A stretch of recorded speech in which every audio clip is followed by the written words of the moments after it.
C'est parti pour la grande édition du soir. Au sommaire de ce journal, le marché rond-point Liberté 6 vit ces derniers jours. Il sera rayé de la carte au plus tard vendredi au profit du BRT. Les commerçants montrent leur inquiétude et réclament un site de recasement.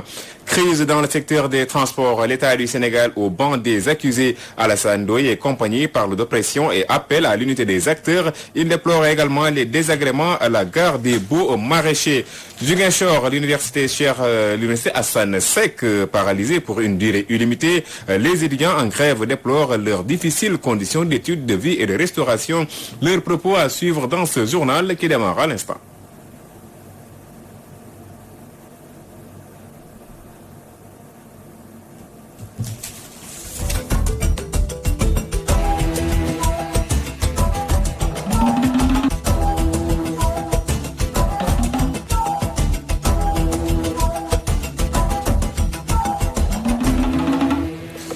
Mesdames et messieurs, bonsoir et bienvenue. Je vous l'annonce au sommaire de ce journal. Vendredi au plus tard, le marché du rond-point Liberté 6 sera rayé de la carte pour céder la voie au BRT. Inquiets, les commerçants réclament un site de recasement. Pourtant, certains d'entre eux ont déjà reçu des indemnisations. Moussa Sen. dañu bàyyi ñu liggéey sa yàlla tax fii yëpp ay borom kër ñu la fi taxaw am ay kër am ay njaboot am ay soxna am ñoo xam ñu ko bëgg a am bu ñu defee nii suñu ndaw fu ñu jëm. L'avenir de plus de 1500 jeunes commerçants est menacé après une alerte du préfet de Dakar qui fixe un ultimatum de 48 heures à ses vendeurs. Ils doivent quitter définitivement le marché au rond-point Liberté 6. On nous avait dit qu'on va déguerpir le marché, ça fait longtemps. Maintenant, ils nous ont donné un ultimatum de 2 jours. Parce que c'est vendredi qu'on doit faire le déguerpissement. Ça, vraiment, nous le déplorons. Un ultimatum de 2 jours. Alors qu'il y a des tontines dans le marché, il y a des gens qui ont emprunté de l'argent dans les banques et tout ça là. Maintenant, vous leur donnez un délai de 2 jours. De 12 jours. Comment ils peuvent faire pour régler cette somme-là? Ces commerçants ne s'opposent pas à un déguerpissement. Toutefois, ils réclament un nouveau recensement et un site de recasement. Nous, on ne dit pas qu'on ne va pas quitter. Mais si on va quitter avec des conditions vraiment beaucoup plus favorables que les conditions qu'on était. Maintenant, on ne peut pas quitter dans ces conditions-là et rester encore dans les rues et faire le banditisme, le délinquant et tout ça. Et vraiment, il avait aussi sujet nécessaire de trouver un recasement, un site de recasement. On a parlé avec le maire. Maintenant, eux qui gèrent le processus, maintenant, ils n'ont qu'à aller là-bas, discuter avec le maire pour essayer de construire le site qu'on a là-bas. Ils interpellent directement les autorités étatiques. On est dans une situation qui est vraiment déplorable, qui est vraiment inquiétante et nous interpellons vraiment l'État du Sénégal et voilà le préfet de Dakar, comme c'est lui le principal concerné, vraiment de nous venir en aide. Ces 1500 commerçants veulent rester au Sénégal pour gagner leur vie. Dès lors, ils invitent Macky Sall et le préfet de Dakar à leur donner un délai supplémentaire. Dans le secteur des transports, le syndicat national des transports routiers accuse l'État du Sénégal. Alassane Ndoye et ses camarades se disent outrés par les désagréments à la gare des Beaux Maraîchers. Ils appellent à l'unité des acteurs pour faire face à ce qu'ils qualifient d'oppression de l'État. Bassirou Ndiaye, leur porte-parole, s'est entretenu avec Théodore Semedo. L'union fait la force. Nous avons des 4 responsables qu'on a écrits. Liberté, travail, solidarité. À ce moment, c'est le mouvement syndical. Il n'y a pas de solidarité, on ne peut pas recevoir aucun trou.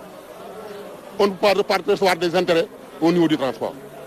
C'est pour cela que le secrétaire général Alassane Ndoye, ce qu'il a dit, il n'écarte personne. Il appelle à toute personne qui suit le mouvement du transport de faire une unité pour soutenir le monde du transport, pour faire régler la situation du transport. L'État a pris le transport en otage. Il a pris le transport en otage. Pourquoi? Parce qu'ils ont créé des Dakar Demdik et chaque chauffeur ici présent a fait une dette à la banque pour acheter un véhicule de transport.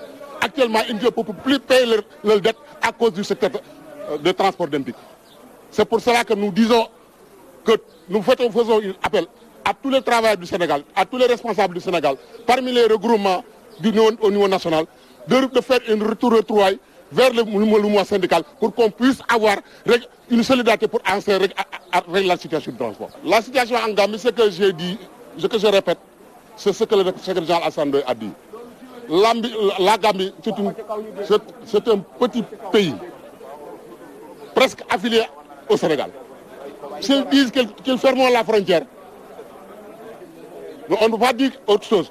Qu'ils sont en train de fermer la frontière. Nous avons la possibilité de chercher ailleurs pour partir. Grève illimitée des étudiants de l'université Assane Seck de Ziguinchor. Ils dénoncent leurs difficiles conditions d'études, de vie et de restauration. Au cours d'un sit-in ce mercredi, ils ont déclaré avoir pris cette décision afin de pousser les autorités à se pencher sur leur sort. Diara Touré au micro d'Amadi Khalilou Djemé. Le problème qui se pose, c'est un problème de considération. Le gouvernement du Sénégal se fout de notre avenir. Et nous demandons plus à négocier avec les autorités qui sont là. Ils jouent avec notre avenir. On a parlé des chapiteaux. Ils ont commencé la construction des chapiteaux. Ça fait une semaine, personne ne travaille là-bas. Une semaine, personne ne travaille là-bas. On les a demandé de donner les chapiteaux. Ils ont dit il n'y a pas de problème, ils vont travailler. Les gens qui travaillent ici, ils sont partis à Bambé pour continuer le travail. Parce que nous, on les respecte et eux, ils ne nous respectent pas. Mais à ces gens-là, on a parlé de laboratoire. On ne peut pas être scientifique sans laboratoire. Ils ont dit le 6 octobre, on aura ça. Jusqu'à présent, on n'a rien. On a discuté, ils ont dit qu'ils vont donner un restaurant de 600 places. Jusqu'à présent, on n'a rien. On a déposé notre mémorandum. On est parti à la préfecture pour le demander. Jusqu'à présent, on ne sait pas là où est le mémorandum. Si la Ziguinchor ou bien Dakar, on ne sait rien. Maintenant, on ne parle plus à traiter avec nos autorités. On veut que le président de la République nous parle directement. L'inter-amical a décidé qu'on fera un MG illimité. Manger gratuit sans paix. Ça leur plaît ou pas, ils vont cuisiner. S'ils ne cuisinent pas, même du zombie, on va manger. En deuxième des choses, on a décrété une grève illimitée. Cellule dormante, traître ou encore complotiste, des mots utilisés par Mame Mbaye Niang et les étudiants de l'APR pour qualifier les responsables de leur parti accusés d'avoir des agendas cachés. Si certains appellent Macky Sall à mettre de l'ordre dans son parti avant que n'éclate une guerre de succession, le journaliste Hassan Samb, lui, par contre, voit le début d'une chasse aux sorcières. Mame Khadija Rifal, reportage. Querelle de positionnement pour la succession de Macky Sall au sein de l'APR, Mame Mbaye Niang, de même que les étudiants de l'APR dénoncent des traîtres et cellules dormantes à l'APR, des comploteurs qui doivent avoir le courage de se dévoiler. Abdoulaye Ndiaye, membre du parti du président Macky Sall. On a comme l'impression qu'ils ont des informations béton sur quand même le comportement de certains responsables qui sont au niveau du secrétariat national. Et il faudrait quand même aussi que ceux-là qui ont des ambitions, qui puissent quand même se signaler et prendre leur courage à deux mains, comme le président l'avait fait en 2008. Plutôt une chasse aux sorcières, selon Hassan Samb, journaliste. Mame Mbaye Niang fait allusion au Coran créé par Moustapha Diakhaté, qui par ailleurs a été exclu du parti. J'ai le sentiment également que la chasse aux sorcières est ouverte au sein de l'APR depuis que Moustapha Diakhaté a rendu public la création de son courant. Quelque part, il y a beaucoup de personnalités aujourd'hui qui gravitent autour de Moustapha Diakhaté, ne serait-ce que Moustapha Cissé Lo, Mary Teuw Niane, certains soupçonnent Amadou Ba, pour ne citer que cela. Pour Abdoulaye Ndiaye, il incombe au président Macky Sall de mettre de l'ordre dans son parti pour éviter des conséquences fâcheuses. Le président de la République, en tant que président du parti, doit quand même reprendre son parti en main. En tout cas, c'est un problème assez sérieux qui mérite quand même d'être traité à l'interne, que les gens quand même se regardent les yeux dans les yeux et qu'on se parle de manière très sincère, de manière très véridique. Hassan Samb lève un autre coin du voile. Comme il n'a pas fait, comme il n'a pas choisi de dauphin, comme il n'y a pas de numéro 2, comme la structuration n'est pas parachevée, étant donné qu'il est en train d'exclure des gens de la trempe de Moustapha Diakhaté, il faut s'attendre évidemment qu'il y ait des frustrations et l'expression de ces frustrations à travers, bien entendu, le ralliement au courant de Moustapha Diakhaté. Et c'est ce qu'ils sont en train de craindre. Et les déclarations qu'ils sont en train de faire, c'est juste pour menacer, pour que les gens rejoignent les rangs, pour que les gens restent tranquilles. En réalité, c'est ça. Plus qu'on s'approchera de 2024, plus les ambitions vont s'exprimer d'une façon nette et claire. Au sein de l'APR et pour certains analystes, les querelles de positionnement sont engendrées par des leaders de grande envergure, de vrais bras masqués qui visent le trône de leur leader.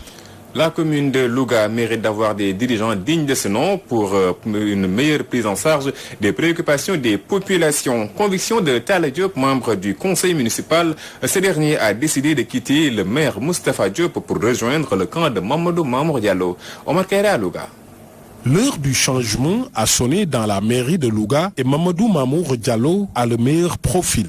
Conviction de Talla Diop, président de la commission voirie, assainissement et technique du conseil municipal de Louga et responsable politique dans l'APR. J'ignore quand est-ce que les élections locales se tiendront. Mais une chose est sûre et certaine, Mamadou Mamour Diallo va prendre la mairie. C'est l'homme qu'il faut à la tête de la commune de Louga. Talla Diop a décidé de rejoindre le mouvement Doli de Mamadou Mamour Diallo. Ce désormais ancien compagnon de Moustapha Diop, maire de Louga, dit être motivé par la politique de développement menée par Mamadou Mamour Diallo depuis sa descente sur le terrain politique. En matière de politique ku ci nek da ngay xol nit ka nga xamné wóor na la kii nit ku dëggu la. J'ai choisi Mamadou Mamour Diallo parce que son engagement pour le développement de Louga n'est plus à démontrer. Aujourd'hui, ce que nous attendons des leaders politiques, c'est d'aider les jeunes et les femmes afin qu'ils puissent gagner dignement leur vie, mais pas de distribuer de l'argent à tout bout de champ. Ku nek mëna xëy di am lu muy defi. L'autre question qui a motivé son départ, les manquements notés dans son fief Touba Seras, qui selon lui fait face à d'énormes difficultés qui tardent à être résolues. Moustapha Diop avait pris l'engagement d'éclairer Touba Seras et d'amener l'assainissement. Cela fait presque 5 ans, mais rien n'a été fait. Certes, il y a une route, mais cela ne suffit pas. Où est l'assainissement? L'éclairage public tarde aussi à être effectif dans ce quartier. Que dire des financements des femmes? Même si Touba Seras n'avait pas de route ni d'hôpital et que les femmes et les jeunes sont financés, les habitants n'allaient plus se plaindre.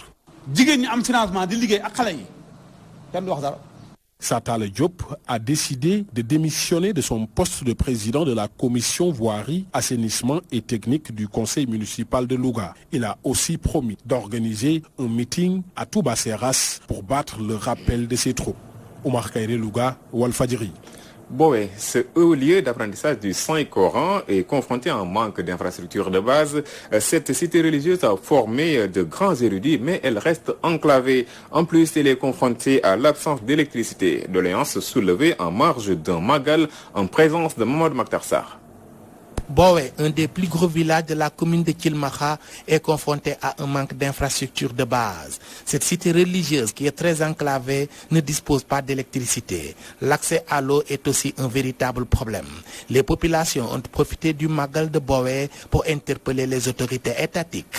Le village ne dispose pas d'électricité. Nous sollicitons l'aide du président Macky Sall.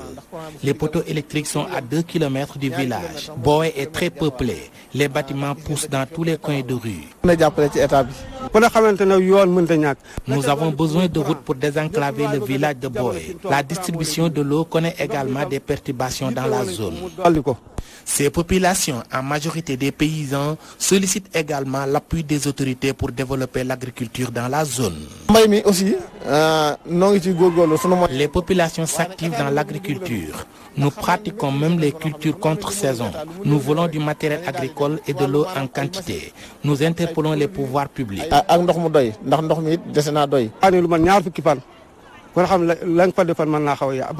Ce magal de Boé est dédié à Serigne Mam Makhtar Lombo Dramé Silla, un grand érudit de l'islam connu pour son engagement et sa détermination dans l'enseignement du Coran aux musulmans sans distinction de tariqa. Son fils Serigne Abdouba Silla, qui a fondé le village de Boé, a toujours perpétué son œuvre dans cette cité religieuse. Vers 1865, ce village a été fondé en 1866 par Serigne Boé. Cette localité a toujours été un haut lieu d'apprentissage du Saint-Coran.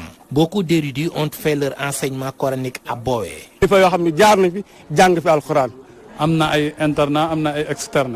Ce daara est un internat. même s'il y a certains qui rentrent après les cours.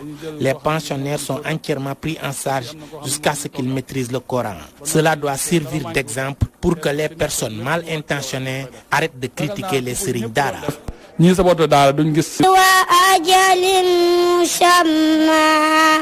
Touba Mbacké, Mamadou Makhtar Sarr pour la radio-télé. Dans le département de Kédougou, les populations de Tinkoto ne savent plus où donner de la tête. L'or et les autres ressources naturelles se font de plus en plus rares. Face à cette situation, les femmes du village ont organisé une séance de danse pour implorer leur génie protecteur. Correspondant Solibra Modabo. L'or se fait de plus en plus rare au village de Tinkoto. Conséquence, les populations ne savent plus où donner de la tête. Les femmes prennent les devants. Nous sommes fatigués, l'or se fait rare et nous balayons chaque jour dans la rue afin de ramasser des pépites d'or pour entretenir nos familles. Nous les femmes, nous sommes au début et à la fin de tout processus. Sans cette ressource, rien ne bougera. Alors, voilà pourquoi nous avons organisé cette cérémonie à l'intention du chef de village en homme hors du commun pour une réapparition immédiate de cette ressource. Même cri du cœur du côté des hommes qui n'ignorent pas du tout le pouvoir mythique de cet homme qui fait la fierté des populations de cette contrée. Il n'y a pas l'or dans les Djoura, franchement la population souffre. Oui, parce que c'est dans l'or là qu'on est en train de satisfaire notre besoin en famille ou bien même certains besoins aussi là. S'il n'y a pas assez d'argent, s'il n'y a pas l'or, il n'y a pas l'argent. Les femmes vont s'organiser pour venir demander au chef de village, il a qu'à lever certains sacrifices pour que l'or puisse sortir un peu. C'est pour cela qu'il y a cette organisation aujourd'hui. Tout le monde sait qu'il est en train de travailler ici. Que ce soit le côté social, que ce soit le côté de l'environnement, que ce soit le côté de la sécurité. Il est en train de tout faire pour vraiment que le village de Tinkoto avance. Pour manifester sa volonté de répondre positivement à l'interpellation de ces femmes, le cortège du chef du village a fait le tour du village avant d'être accueilli par les sages du village. Je salue les organisatrices de la cérémonie pour leur engagement, leur volonté de se confier en moi. On connaît très bien Tinkoto, un village de paix où 11 nationalités vivent dans une parfaite harmonie. J'ai bien écouté les témoignages, les éloges et à travers ces nombreux discours, j'ai tout compris. Et ici à Tinkoto, qu'on soit sénégalais, malien, burkinabé ou australien, nous sommes tous de la même famille. Et je dirais aux femmes que sans elles, la vie sur terre serait impossible. À ce titre, je leur donne rendez-vous dans 45 jours.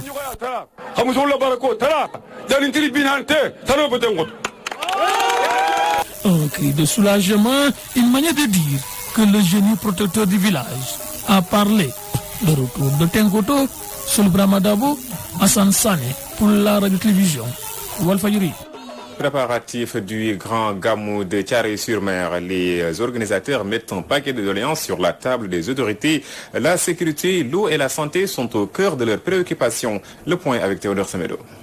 Thiaroye-sur-Mer se prépare activement pour la 9e édition de son Grand Gamou annuel prévu ce 28 mars. Un comité local de développement organisé dans les locaux de l'institution municipale servi de prétexte aux responsables du comité d'organisation pour étaler quelques doléances aux autorités locales et administratives. Nous avons tout simplement exprimé les besoins sur le côté matériel. Il va falloir nourrir plus de 5000 personnes. Donc c'est une récréation que la religion nous a donnée. Nous avons le commandant de la gendarmerie. Le côté de la sécurité ne va pas nous poser problème. L'eau également parce que aussi des sapeurs-pompiers. La Sénélec va répondre. Le maire de Thiaroye-sur-Mer, Ndiagagna, interrogé sur les doléances de ses administrés, promet pour la réussite de l'événement religieux. Pour la mairie, c'est d'accompagner et faire en sorte que par rapport à tout ce que nous voulons faire et tout ce que nous projetons de faire, que la mairie puisse y mettre donc sa main. À présent, on l'a fait depuis donc la première jusqu'à la 9e édition. Et à chaque dire très sans l'eau, la mairie a eu à évoluer par rapport à son intervention, par rapport aussi à son apport à augmenter davantage donc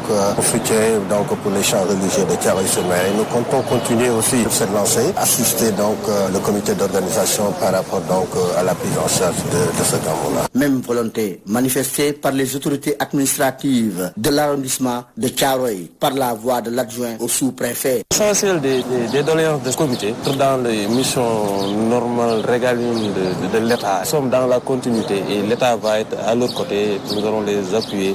Nous allons suivre pas à pas avec l'ensemble des services, mais également avec la mairie pour appuyer le comité d'organisation de ces grands gamous de Thiaroye-sur-Mer. Effectivement, a pris vraiment de l'ampleur et nous souhaitons que cela puisse continuer. Chaque année, le grand gamou de Thiaroye-sur-Mer, inscrit dans l'agenda de l'institution municipale, ne cesse de refuser du monde. C'est pourquoi les organisateurs comptent sur l'appui de toutes les bonnes volontés pour la réussite de cet événement religieux. Théodore Semedo, Thiaroye-sur-Mer, Walfadjri. Théodore Semedo, l'actualité hors de nos frontières prend ses quartiers dans ce journal et c'est l'affaire de Salma Ibrahima Fall. Burkina Faso, le détachement militaire situé dans le Sahel burkinabé a été attaqué ce mercredi matin par des inconnus armés qui ont tué au moins 3 soldats. C'est des individus lourdement armés qui ont attaqué au petit matin le camp militaire. Pour rappel, le Burkina Faso est confronté à une escalade de violence depuis quelques années. Les attaques contre des civils devenues de plus en plus fréquentes et meurtrières ont fait plus de 800 morts et des milliers de déplacés. Depuis 2015, au moins 24 personnes ont été tué dimanche dans une attaque contre une église protestante à Pensi, un village de la province sahélienne du Yakra. Ce jour-ci, un véhicule du détachement militaire a sauté sur une mine artisanale, tuant 5 soldats.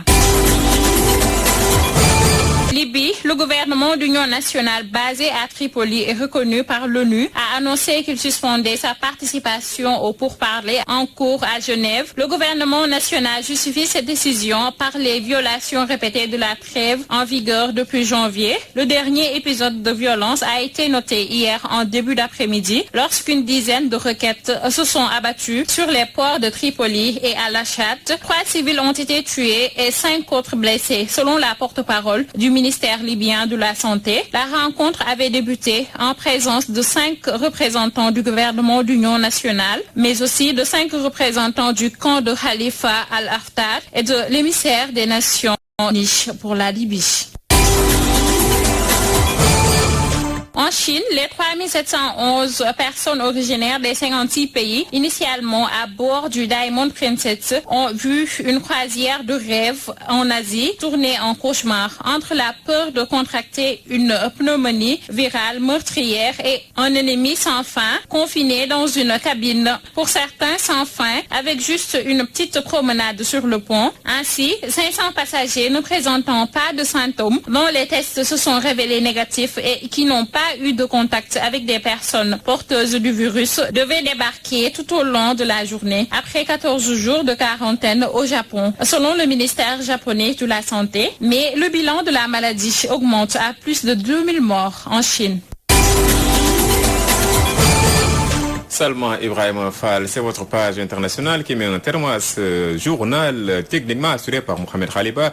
Merci à vous, amis téléspectateurs, pour la fidélité à Walf TV. Awa Diomdiaye et Aïcha Diarté reviennent dans quelques instants pour la 4e et dernière partie de l'édition du soir.